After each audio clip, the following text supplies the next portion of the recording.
Good afternoon, kia ora, welcome. I'd like to welcome everybody to this panel discussion titled Food Safety and Environmental Sustainability, Are They on the Same Planet? So my name's David Timothy Hart-Harwood, as just outlined, known as Tim. And I'm joined by four excellent speakers or panellists for this panel discussion. I'd just like to very quickly welcome Richard Brooking from Whakaki Lake Trust, Professor Miranda Mirosa from the University of Otago, Stefan Stewart from Leaderbrand, and McGregor from New Zealand King Salmon. And for those of you who are eagle-eyed, you'll notice that our panel lineup has changed a little bit from what's in the agenda due to travel disruptions. Juliet Gerard couldn't make it from Auckland, and Olga Pantos from Christchurch couldn't make it either. So we're very happy and thankful for the replacements fitting in today. So I think that everybody would agree that making our food production system more environmentally sustainable is a good and the right thing to do. But what are the consequences of doing this?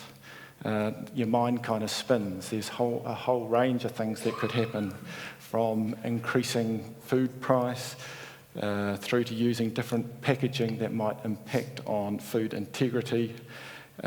We heard this morning from Lane Yeager around a European initiative to drop pesticide usage by 50%. So what is the consequence of doing that? There will be a consequence. So what we're going to do now is just to let each of the panellists just introduce themselves and speak briefly on this topic, and we're then going to discuss a number of questions that have been raised in this area, and that will take us through for the next 25 minutes or so. So just to introduce Stefan Stewart as our first panellist today. Welcome. Look forward to what you've got to say. Tēnā koutou katoa. As Tim said, I'm Stefan from Leaderbrand Produce Limited, and we're based in the Tairāwhiti. I'm the General Manager of Food Safety and Quality, so this is a near and dear topic for myself. So as a region, we've literally been trying to keep our head above water as of late, which does, make this so near and dear to me. Environmental sustainability and food safety, I do believe they have to be on the same planet, but it will have to come with some trade-offs from each discipline. Leaderbrand Produce is a horticulture business, okay, and we grow, harvest, pack and sell fresh produce throughout New Zealand. So for what we do, so many environmental impact reductions that we're wanting to target do come with a potential food safety trade-off. So to give a few examples, and these are horticulture-based, at the moment we're actively reducing the agrochemicals we apply to our crops, and specifically pesticides, to reduce the impact they have on the land and water. However, the trade-off with less agrochemicals applied is you do have a greater risk of crop damage, lower yields, pest infestations, and potentially compromising food safety and food availability. We need a secure supply of safe water for crop irrigation, produce washing and cleaning activities to ensure our produce is safe to eat. With more produce being eaten raw than it used to be, we can end up actually using more water than we used to, just to ensure that the produce is going to be safe to eat. Packaging generates substantial waste and contributes to pollution, especially if that packaging is single use. However, packaging plays a crucial role in keeping food safe from contamination and ensuring a suitable shelf life to prevent food wastage. And lastly, most food businesses will use a large amount of disposable PPE. This is sort of the hidden secret that a lot of our consumers don't see. Gloves, hairnets, sleeves, masks are usually single-use items, and each staff member will use a multiple number of each of them every single shift. So obviously this is to ensure food safety and is extremely important in preventing the contamination from food handlers, but at the same time it leaves a massive environmental footprint. So these are just a few of the examples that my industry and the rest of the food industry in their own way are facing when it comes to the trade-offs between food safety and environmental sustainability. Kia ora, Stefan. Richard. Kia ora, Tim. Kia ora tātou. Ko Richard Brooking tōku ingoa, ko Ngāti Parau me Ngāti Kahungunu o Kuiwi. When the question was posed about food safety and environmental sustainability, and so we're on the same planet, I kind of thought about it. Then I wrote a 3-page kind of dissertation, practiced it, got it down to 3 minutes, and then Trevor talked all about it in Whakaki. So the image, if you bring the image up, so this image, I was still going to use it, but I think what I want to do is to talk about relationships. Something that was picked up by Te Tira Whakamana, Ro and Fiona and Hone have been working on. So that's a wonderful image. I mean, so the relationship here is both from our hapu and our iwi point of view with the land and with everything around it. So our mahinga kai is the stuff that's been impacted by the land. So you're looking at a classic example going back 2,700 years of Māori settlement, European settlement, and then what happened as a result of that, the hockey stick effect, and currently with our tuna being poisoned, the livers with cyanobacteria. So it's a challenge for us, and the answer to the question was, food safety, environmental sustainability, are we on the same planet? We've kind of turned it around, so environmental sustainability means food safety for us, so we're on a journey. So it's all about a journey. There's a guy, John Shah, he was a futurist from the States, and he had this saying, the future is not some place we are going to, it's a place we are creating. The paths that are to be made are not just found, and the process of making them will change both the maker and the destination. So if you start thinking about that, if you start thinking strategically and long term, this is a long-term problem that comes from quite a way back. So one of the things about relationships is who to have relationships with. And so, not as a fly-by-night thing, but as a sustainable relationship and building relationships. And so we have been lucky in that we have got some fantastic relationships. New Zealand Food Safety Science, of course, Cawthron Institute, a whole plethora of government agencies that we've gone to. We've asked the question about giving us assistance, and they have. So the nurturing of relationships is quite a key part of the thing that we do, is to resolve the problem that we have for ourselves. So poisoning of tuna and the impact that it has on our people, we've been living on tuna for the last 1,000 years. We became known in Whakaki as being a great place to get tuna, and we'd serve that to our manuhiri, to our guests. We can't do that anymore. So once Cawthrons came back with a test a few years ago, we decided to stop serving our tuna, which then led to whakamā, so an embarrassment about something that we did for years and years and years. So for us, it's a personal thing. And the relationships that we have, we had to talk to each other as hapu, as whānau. We then had to talk to our community, and now we've had to talk to wider New Zealand just to talk about the issue and to get some assistance with it. So so that's basically where we come from as a hapu and an iwi. So I've been delighted with what's happened today, and learning a bit more about tuna as well, just in the last session. So that's me. Kia ora tātou. Thanks very much, Richard.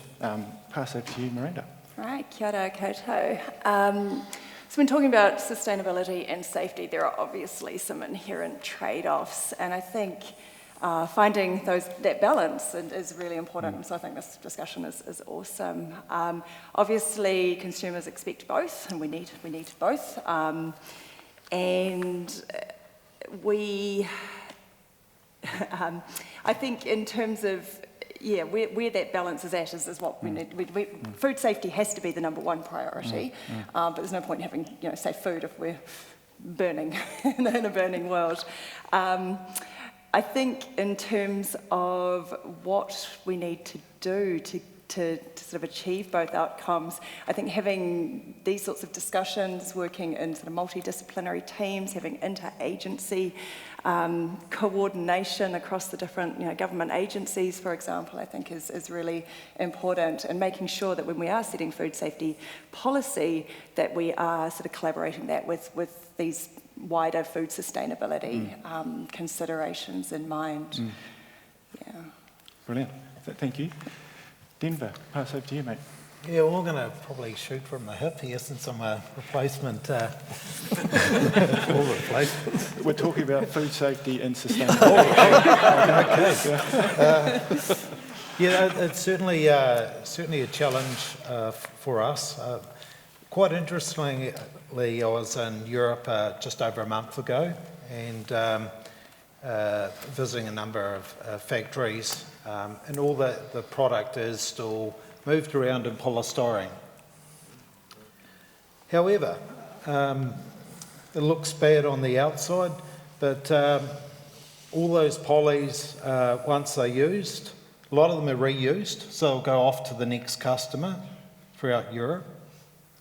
But all of them have plants where all the poly bins are all squashed up, they're all collected, they go off to a building industry, and they're made into another product. Something we don't have here in New Zealand. Some of the other challenges we have with our, because we've got a team that look after sustainability, and probably better placed than me being here. But, one of the things is around plastics, and of course, a lot of our product goes out in a plastic sleeve. It gives us a shelf life. There's a lot of pressure to be able to use either recycled packaging inside of, virgin layers, or lessen the micron of that packaging. So, those things start challenging your shelf life. The customer wants a longer shelf life. The retailer wants a longer shelf life. So these are some of the challenges that I believe are out there that we need to try to, I guess, compromise with, find that balance. But food safety is a bottom line. Food safety. Yeah. Food safety for me. Yeah, I mean, there's no point. You can, you could remove polybins tomorrow, and then we could have an expired product over the other side of the world. What's the greater worse? You grow a fish for 3 years, it goes overseas, it's out of temperature, it has to be thrown away. That's not sustainable. Okay, thank you. I've got a list of questions which I, put together on Friday afternoon, thinking I'm really smart, and we'll see if that is the case. My first one, Miranda, is going to be directed at you, and I know that food waste is a passion of yours. The statistics about the amount of food that we do waste is, really striking and concerning.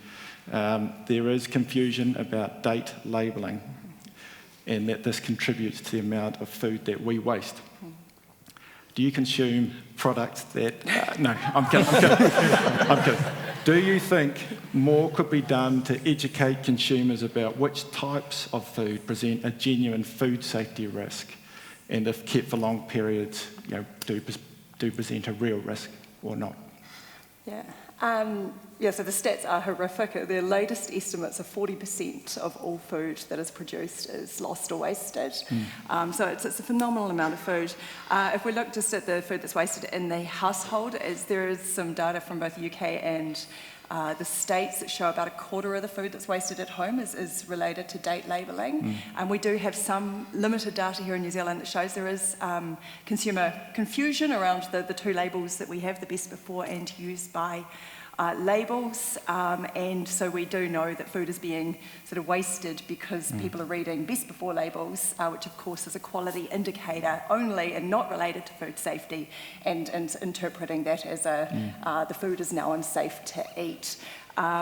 So yes, I think consumer education is important. I've gone sort of a step further and made a call for a review on the date labelling system that we have, which is something a number of countries have done, has had a sort of a holistic review of the date labelling system. What we have here is quite simple compared to what is used elsewhere, but there is a global discussion going on at the moment on the value of best before dates and whether removing them all together would help with reduce the amount of food that's being wasted at home. I know there was the comment made earlier about the sniff test. I'm a very big proponent of the sniff test when it comes to best before dates. So you can use the sniff test or the bite test to determine if your chip is stale or your biscuit is soft, and quality of course is a subjective. You know, I may be okay to eat that, you may not, but obviously it's not an indicator of safety, and I think there is work to be done, and the conversation's a little bit more complicated than just those two dates. We've heard already about smart packaging and some of the intelligent packaging technologies that are now available, and so I think it's time that New Zealand has a look at what we're doing and can we do things better with the sustainability mandate in mind. Anyone else from the panel have I was just thinking about fish. So I go in and to buy fresh fish, and I look at the date at those things, but I always have a sniff test because, as a fisherman, if it's off, you just don't buy it. But so there's a common sense element to it. But not all of us can do that. But I think changing that would be helpful. And Richard, you spoke about the importance of maintaining and sustaining the environment, and that food safety is just one aspect of that that's important. But is it always front of mind, food safety for local communities, reliant on food collected from the... No. Yeah. Short answer. And I think that we're being poisoned by, whether it's shellfish or, tuna. One of the sad things that even with signs out saying you shouldn't go and dive somewhere or collect food from somewhere, no, we're still being affected by that.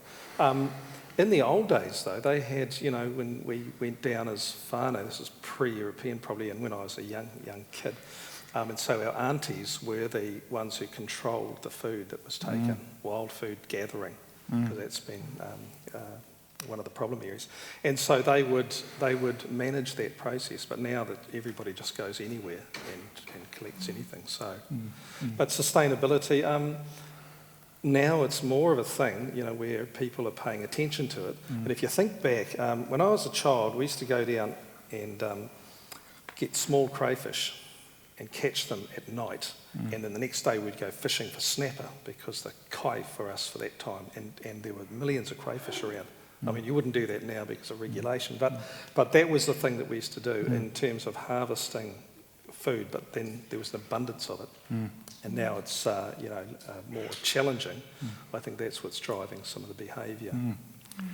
Would you ever use a rahui for a food safety purpose? That they use quite a lot, and that's not only for somebody dying in the vicinity, but also for food. And I think they've got, they have rahui and ways of controlling people going in and getting kaimoana, particularly. And for tuna, we just keep an eye on people as they come to the lake. But there are some people who go and just pillage the lake, so we do that at home. But no, I think from a sustainability point of view. Brilliant. Stefan, you spoke about the desire to use less agrochemicals, but there is a trade-off, and you mentioned about that. So how, as a business, do you balance that, and what is your decision making around that? Well, recently we wish we could get more on, but the rain hasn't let us get any on for this year. So we've lost a lot of crop by not being able to put any on. But the balance is really around one, either being able to substitute, for products that are going to be effective and have less impact on the environment, or something that we're dipping our toe in, probably underselling it there, is actually farming indoors with our growing. So we've got our covered crop production, which has taken a long time because of various challenges to get up and running. But a big driver for that is being able to put far less agrochemicals on, have no rain impact, running the agrochemicals off into the water bodies surrounding. So we believe that's going to really improve our environmental footprint in our land and our surrounding waters. And we hope it's successful so we can duplicate it in the future as well. Currently, it's a very difficult proposition to use less agrochemicals while you're farming outside, particularly with all of these extreme weather events that are happening. You've spoken at length about water, but using water and reusing water, is that a big part of your business and your thinking around managing that resource?